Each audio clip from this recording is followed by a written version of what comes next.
দেখুন, আমরা যদি শিক্ষা প্রতিষ্ঠানের মধ্যে আমাদের দৃষ্টিভঙ্গিটা আটকে রাখি তাহলে ব্যাপারটা পরিষ্কার হবে না। অনেক সমস্যা আছে, যেমন খুবই ওনাদের কথা শুনতে শুনতে মনে হলো এই এক মাসও না, তার চেয়ে কম সময়ের একটা আমাদের খুব দুঃখজনক অভিজ্ঞতা জাহাঙ্গীরনগর ইউনিভার্সিটিতে।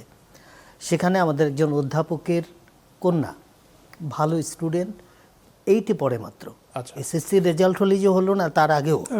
তো সেখানে সে ভালো রেজাল্ট করে সব, কিন্তু তাদের স্কুলের পরীক্ষায় সে আরেকজনের চেয়ে 2 নাম্বার কম পেয়েছে।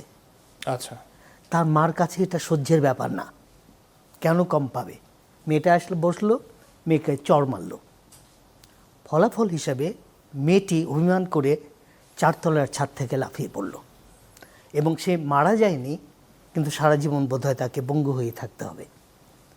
তাহলে সমস্যাটা কিন্তু এটা একটা উদাহরণ মাত্র, কিন্তু অহরহ এই ধরনের ঘটনা ঘটছে। অর্থাৎ আজকাল এমন একটা অবস্থায় আমরা পৌঁছে গেছি, বিশেষ করে বাপ মারা বা গার্জিয়ান যারাই হোক, যে সন্তানকে টপ রেজাল্ট করতে হবে। না তাহলে কি বলছেন আপনি যে আমাদের যে শিক্ষা ব্যবস্থা সেটা দিনকে দিন নম্বর কেন্দ্রিকই হয়ে যাচ্ছে? খুবই খারাপ। আমি কথাটা যোগ করতাম এখনই, যেহেতু আমরা শিক্ষকতা করে আমার ইউনিভার্সিটি শিক্ষকতার টাইম শেষ করে রিটায়ারমেন্টে গিয়েছি, এখনও পড়াচ্ছি, অভিজ্ঞতা তো কিছু আছে সামান্য। তো তাতে দেখতে পাচ্ছি মুখস্থের প্রতি আমাদের পুরো শিক্ষা ব্যবস্থা আটকে আছে, বিশেষ করে স্কুলিং তো বটেই, উপরেও। সেটা যেমন কালকেই আপনারা অনেকেই হয়তো দেখেছেন, এইচএসসি পরীক্ষার এগুলো নিয়ে একটা মেয়ে খুব শক্তভাবে পরীক্ষার্থী বলছে যে প্রশ্ন এরকম কঠিন হয়েছে, এটা যিনি প্রশ্ন করেছেন তাকে যদি ডেকে নিয়ে আসে আমি জিজ্ঞেস করব যে টেস্ট পেপারের কোথায় আছে। আমার খুব কানে লাগলো ব্যাপারটা। ও খুব পড়েছে টেস্ট পেপার, তার মানে কি টেস্ট পেপারের মধ্যে আটকে আছে, ওইভাবে ওকে বড় করা হয়েছে। ওর যে নলেজটা ডেভেলপ করবে সেই নলেজের দিকে যায়নি।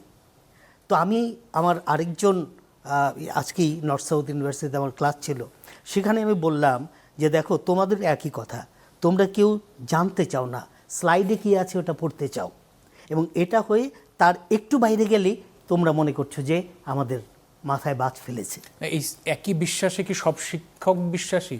কারণ শিক্ষকরা যে পদ্ধতিতে পড়াচ্ছেন, যে প্রতিষ্ঠানগুলোর নাম আসে, তারাও কি সবাই একই বিশ্বাসে বিশ্বাসী? তারা কি বিশ্বাসী আমি তা বলবো না, আমি বলবো পড়ার উদ্দেশ্যটা কি থাকা উচিত। না, কিন্তু এই যে টেস্ট পেপার, এই যে কমন পড়া, সাজেশন ভিত্তিক, শর্ট সিলেবাস, এগুলো কেউ না কেউ তো করছে, সেটা শিক্ষা প্রতিষ্ঠানে তো হচ্ছে। নিশ্চয়ই এগুলোর মধ্যেই তো গলদ। আমরা অনেক সময় এটা বলে আসছি যে কম পড়াও, কিন্তু নলেজ বেসড হোক, যে স্টুডেন্ট নিজের মতো করে বলতে শিখুক।